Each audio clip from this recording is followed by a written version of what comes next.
डोंगरे वहिनी, तुम्हाला माहितीये का माझे मिस्टर आहेत ना कोल्डप्लेला गेलेत. काय? हो, पण तुमच्या पुण्यातल्या आउटडेटेड लोकांना का माहिती कोल्डप्ले काय असतं ना? तिथे माहितीये तुम्हाला मोठमोठे बिझनेसमॅन येतात, सिंगर्स येतात, ऍक्टर्स येतात. साटम वहिनी, तुम्हाला माहितीये कोल्डप्लेला कोण जातं? कोण? ज्यांचं एक्स्ट्रा मॅरिटल अफेअर असतं ना ती लोक कोल्डप्लेला जातात. हा, आणि ज्यांचं मोठं अफेअर त्यांचा मोठा फोटो पण येतो टीव्ही मध्ये. काय बोलताय? हो, अहो वारीला जायच्या वेळा तुम्ही साठमांना कोल्डप्लेला कसं काय पाठवलं? तरीच ती परवीन हसत होती माझ्या वहिनी. काय झालं मी आराम करतो. अहो वहिनी सावरा स्वतःला. आपण ना एक काम करूया, पुण्याला ना जोशी गुरुजी आहेत, त्यांना ना आपण साठमांची पत्रिका दाखवूया, ते नक्की काहीतरी सोल्युशन देतील. हा, जाऊया आपण जाऊया. चला. हा, मध्ये चूक ना तुमचीच आहे. माझी काय चूक अहो वहिनी? दिवसभर नुसता तुम्ही मेकअप करत असतात. मेकअप इज इम्पॉर्टंट ना वहिनी. साटम इज ऑल्सो इम्पॉर्टंट ना वहिनी. हा.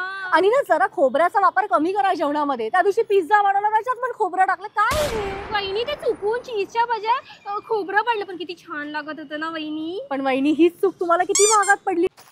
हे घ्या. वहिनी शेंगदाणे कशाला चहामध्ये मी पीत नाही आणि अहो वहिनी मी त्यासाठी नाही देत आहे. याच्या ना चांगले जरा रेसिपी बनवा. माझं ना डोंगरीज किचन नावाचं पुस्तक आहे, ते फॉलो करा आणि साठमांना चांगल्या रेसिपी देऊन खुश करा.